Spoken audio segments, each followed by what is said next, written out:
Hey y'all, welcome back to Conversations with Creatives, a talk show where we take the time to get to know your faves so you can get to know them. I'm your host, Trinity, and today I'm sitting with Mike, creator and CEO. That's it. The mind behind Made to Air. And if you would like to know more about him and his brand, stay tuned.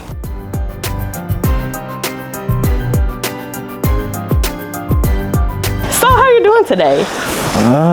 Can't be any better, man. I feel my best. I feel like I got a lot coming, and there's a need to put that out there, and I'm glad to be here with you. Wow, thank you so much. Thank you so much for being here. I really appreciate it. Yeah. So we start off Conversations with Creatives here with a little icebreaker where I'm gonna have you pull a conversation card, and it's a question on here, and you'll pick the card, hand it back to me, and then I'll let you answer it. All right. So just pick a card, any card. I'm gonna go in the middle right here. Okay. Am I supposed to look? No, you wasn't supposed to. I ain't see nothing. It's okay. I ain't see nothing. This is a pretty good question. I think it'll be good. All right. Are you more comfortable as a leader or a follower? Oh boy. I think I wouldn't be in this position I'm in right now. Right. If I wasn't him. Right. But the funny thing is, I don't want to toot my own horn. Right. I feel like every person who takes their creativity to another level or artistry into another level ultimately has to be a leader. You have to grab the bull by the horns and really make things work. I think leaders know themselves, and I'm looking at one.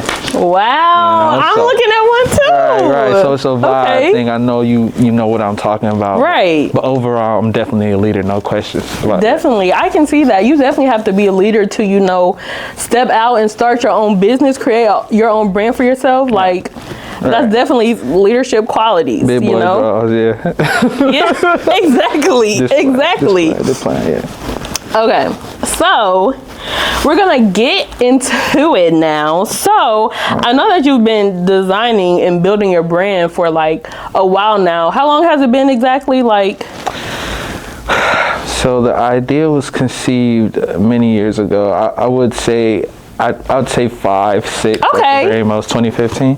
Okay, period. Yeah. So in your own words, what would you say a designer is? Okay, I believe that the universal truth is that we're all creatives. But as you were saying before, you have to either be a leader or a follower. And I don't want people to take this wrong. I mean, to be a consumer is easy. I think we're all consumers, right? But when you take it, there's levels to it. So when you take it to the next level, and you're just you're curious, you allow your curiosity to take you to a level of creation. I believe you start to become a designer. But generally, in my own words, I would say a designer is somebody who takes risk. A designer could be a hero or a villain, really, when you really look at it. You have to be able to wield different skills to produce products. A designer like me, I'm able to not only do graphic design, but I wield other skills like sewing and garment selecting or garment selection. Also, what else? What's the word to use? Knowing how to ride trends. I mean, knowing how to exploit trends, researching them. You have to be able to do all these things at once in order to call yourself a designer. There's no way we're out here and but I do believe it. We live in an age of instant gratification. You can easily call yourself a designer without wielding these skills, but that's different than some people think that designer just means you created something and just like, I came up with this shirt design, but you think it's a lot more to it than that. Trust me, Trent. It's deeper because there's nothing new under the sun. Like we got to be honest here. There's nothing new under the sun. So yes, you get inspired, and then, like I said, you take it up a notch with doing more in order to feel comfortable with being called a designer. I wouldn't feel that comfortable talking to you right now, or even be in this position, like I was saying, if I didn't do a lot of things I was doing before now. Right. So like I said, back to the fabric selection, graphic design, sewing, just the overall knowledge and acumen in that artistry. Right. Okay. Nice. Okay, that was a really good explanation on, something that a lot of people think of as so simple, but it's a lot more to it. Preach. So, what inspired you to start your own clothing brand? Inspiration. See, now, when it comes to inspiration, for me, I bought into the concept of branding way before I could really truly say I wanted to be a designer, or to sit here and say I understand design. Like, I bought into branding unknowingly. For those that don't know, I'm of African descent. I'm Ghanaian. Right. So in 2006, I was able to go back home, and I quickly bought into the idea of soccer. Right, and so in the general term, it's football, right? But in America, it's called soccer. Saying all that to say, I bought into a football club, or the branding of a football club. So it was Manchester United. It's an English football club in the English Premier League, and I don't know, everybody has their boyhood fantasies or whatever. I won't call it a fantasy, that's a little too much. That's a little too much, but I was really into football. Everything about the club, everything about football, from watching the game to actually mimicking players, as far as building miniature stadiums with paper. Wow, really? So there was the whole artistic side to that as well. So just taking paper and making players out of them, quote unquote. But this is all the inspiration that led up to it. I could dig so deep as far as even younger than that, but I want to start back at going back home. I want to start back with my roots, because that's where I could really see how it moved me. So back home, the climate and everything, the culture is different. So I had to intake that. It wasn't like I chose that. Trust me, making that transition from living in America to living back home was pretty. It was overwhelming in a sense. My parents weren't around, so the inspo came from different places. So I found myself on the pitch sometimes. I found myself drawing a lot of the time as well in my free time. So when we talk about sketching, or we talk about graphic design, these are the roots. These are the inspirations. Used to watch a lot of anime. A lot of that is incorporated into what inspires me and the products I produce.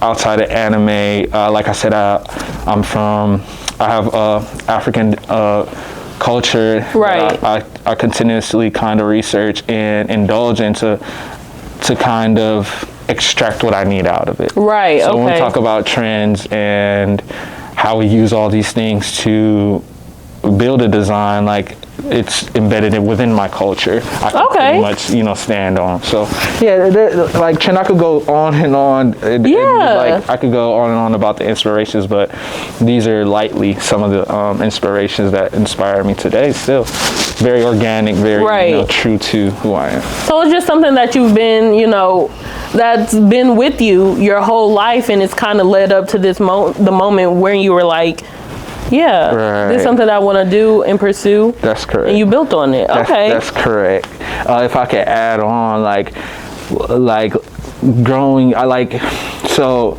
I understand that fashion design, how people perceive fashion and branding now is different than it was 10, 20 years ago. Right. When I was in Africa, I didn't have an idea of streetwear. I had no idea of streetwear.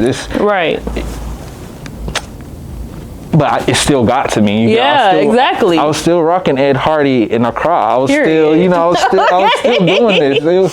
This is not something so new to me. That's why I feel confident in what I'm doing in the direction that I'm going. But yeah, the inspo goes on and on and on.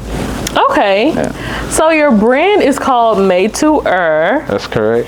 Where did you get the name from and what does it mean? Okay, I get this a lot actually. I get this a lot, and it's cliche, but I respect it because that's what it's supposed to do. The name is supposed to intrigue. You're supposed to study. You're supposed to this brings me back to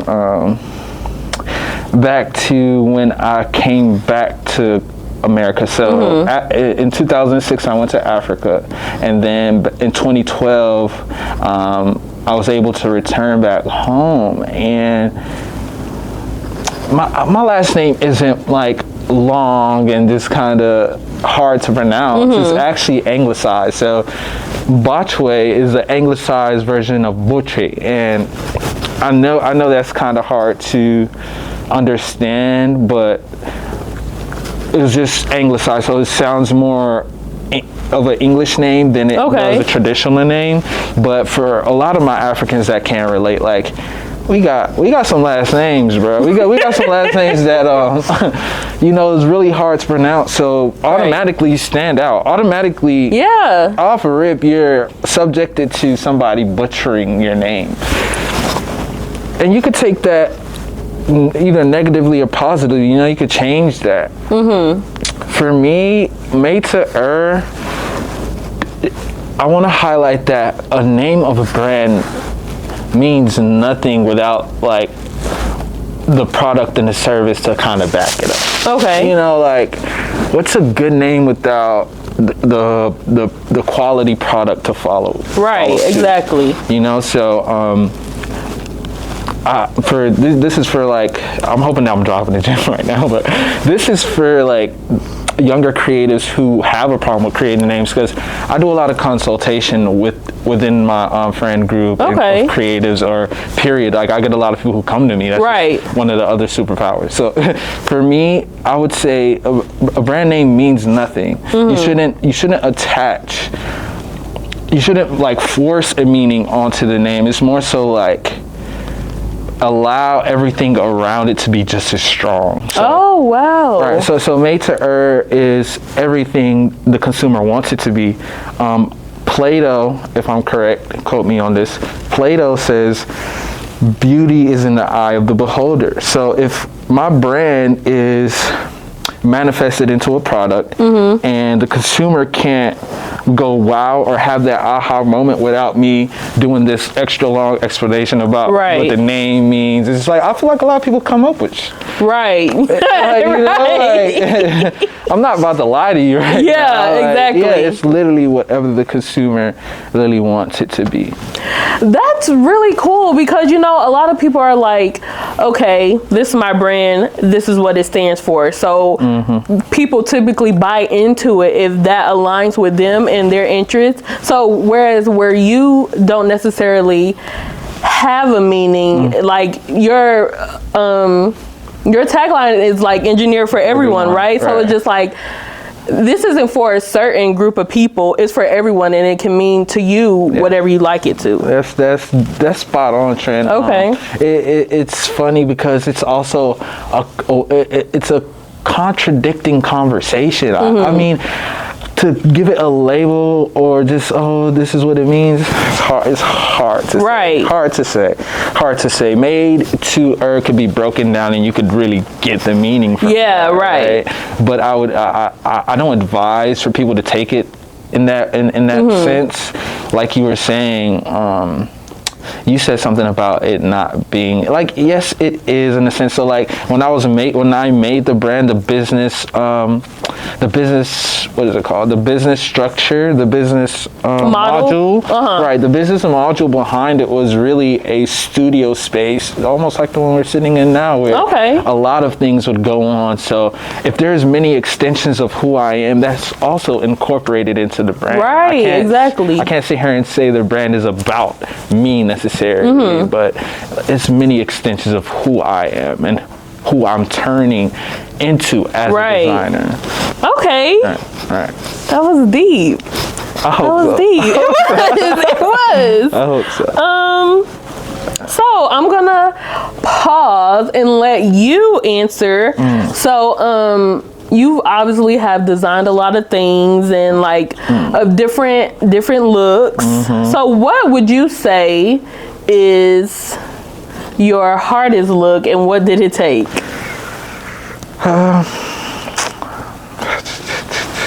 All of them are hard, Tran. Everything was hard.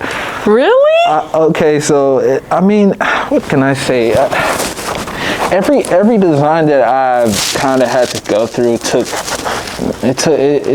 more than just the graphic design, because I'm not gonna lie, I have a group of creatives that I consult as far as my brand goes and the products that come from it.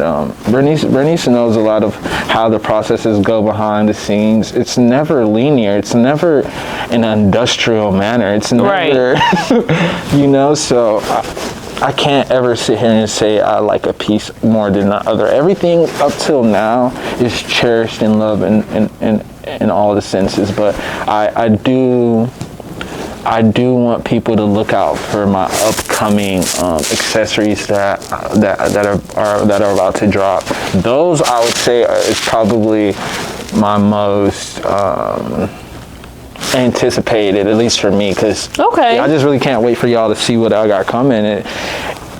From the design to the actual manufacturing process was pretty hard. I mean, I don't see how I got through it, but it's almost that time again. Right. Yeah. So would you say that just having your own brand and the whole design process, no matter what it is difficult in itself? It's the challenge. So it's like, it's no matter how difficult it is, I still like, there's that genuine appreciation for it. It's so much love for the game, but genuinely speaking, I love every piece and how it turned out. Because in the middle of it all, everything could be done for. It's really a thin line between manufacturing products and making the business run. Right. You know, it's the business aspect of things, and then there's the artistry. But like I said, a designer has to be able to really blend those lines or blur those lines. So, you were talking about accessories. That's something that you have coming up. And I know you have designed earrings in the past. So is it an extension of that, or is something you're adding on to? So I would say no spoilers, but yeah. Okay, that's okay. No, we good. I want the audience to know that, yeah, this is definitely the lane. Footwear and accessories is what I really was what I'm locking into. So as far as boxes go, I don't want to be, I think a lot of creatives are like this. Nobody wants to be put in a box. Yeah, right. I don't want to go too far into what I'm doing and I'm still being put in a box like a clothing designer or you know, these titles and stuff like that. Like I'm a full-blown creative. You put me in a certain space and I can accelerate, I could grow. Okay. So yes, we should be on the lookout for a lot of accessories for sure. Okay. Accessories. Okay, I'm looking forward to it. That's exciting. Yeah. So what's something that you wish more people knew about, you know, having your own brand or being a designer? Because a lot of times, you know, people don't understand what you do and the things that you go through to produce a product for, you know, your audience. So tell me a little bit about that. In a general sense, I believe if you are leaning into this type of industry, because music is there, right? And then there's like other creative outlets as far as the arts go. But when it comes to fashion in a general sense, I would like for the up and coming youth to really know the difference between major things like the business side of things and then the artistry side of things. Right. You should be able to grow in one and learn the other as you go, unless you're just that person that has both coming up. So when I say has both so there are a lot of people who are blessed with parents or just that mentor to give them the knowledge, right, about the business side of things in whatever industry they're in, right? Or there's a mentor or elderly person around, or just in any sense, somebody who has more game, right, about what you're doing and how you could kind of play with the knowledge, learn and take your L's in that sense at a very, in the early stages of whatever you're doing. You could really learn quicker and get to the top, quote unquote, quicker if you have the knowledge of these things down packed. But for people like me and how I was able to get to where I'm at now, you definitely need to learn both sides. And to wait is a superpower. Like, you really have to have patience to be like, oh, I'm going to learn this side and then learn this side, and then I'm going to make an attempt at having a brand or producing this product that I like so much, however people go about it. But I really believe that as an upcoming designer, upcoming artist, know the business, know the artistry, and start now. Right. Okay. Yeah. That was gonna actually be my next question. Like, what do you think that what's something you would tell, up and coming designers? But I think you really kind of nailed it on the head. Yeah, I ain't tell you, I read minds. Yeah. What? That's crazy. Yeah. But no, for real, I think that up and coming not that I think, I know from experience, you have to, like I said, you have to know the business side of things, and you have to know the artistry. We are in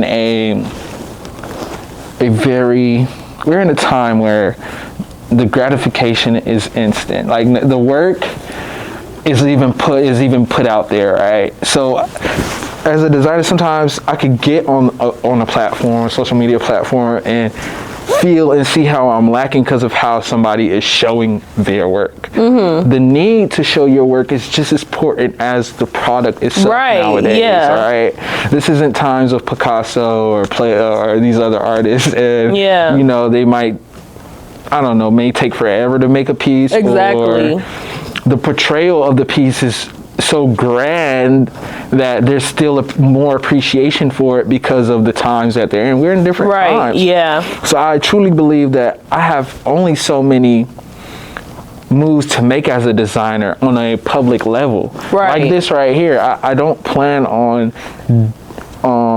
portraying my art or presenting myself in certain ways as I go further. Like, there might not be any mates or CEO or anything like that in the nearest future. It might just be representatives and just get just the product. But I feel like I'm at a place where people do need me. Like I said, people of my not just my skin color, but how do I put this? Maybe like your background or your upcoming my demographic, my demographic of people, my target consumer should be able to resonate with everything that I'm saying right now. It's just I truly believe that artists should know their work, do the homework, do the research, actually make the clothing, put yourself out there. There are platforms every turn of your head. There's social media and different avenues in which you could get your work out there. Don't get stuck on one avenue, or don't get stuck on making just a product. Go figure out the business side of things and how to leverage your network around you. Right. Yeah. Okay. Yeah. So this has been a really insightful interview. Like, you've really been dropping gems. But I just have one more question for you. And it's a kind of fill in the blank kind of thing. Okay. So, finish this phrase. An outfit is not complete without what? So made to earth. Period. That was a good response. Okay, period. Yeah. Thank you so much, Mike, for joining us and coming and conversing with me, dropping some gems and sharing with everybody, you know, about being a designer, having a brand, and, you know, just being yourself. I appreciate you for having me. No problem. You know, just you out here doing your thing. Keep up the good work. Got to. Stay in your bag. That way. And just be the best you. You too, Trey. Thank you. Okay, y'all. So that is it for this episode of Conversations with Creatives. I'm your lovely host. And Mike, is there anything that you'd like to plug before we tune out? Stay tuned. Y'all can follow me on all social media, Made to Earth. We out. Yep, and it should be down there. Make sure you follow us on Instagram and TikTok at Cosmos W Creatives, and it should be somewhere down there. And we'll see you next episode. I love you, Jesus love you, and stay creative.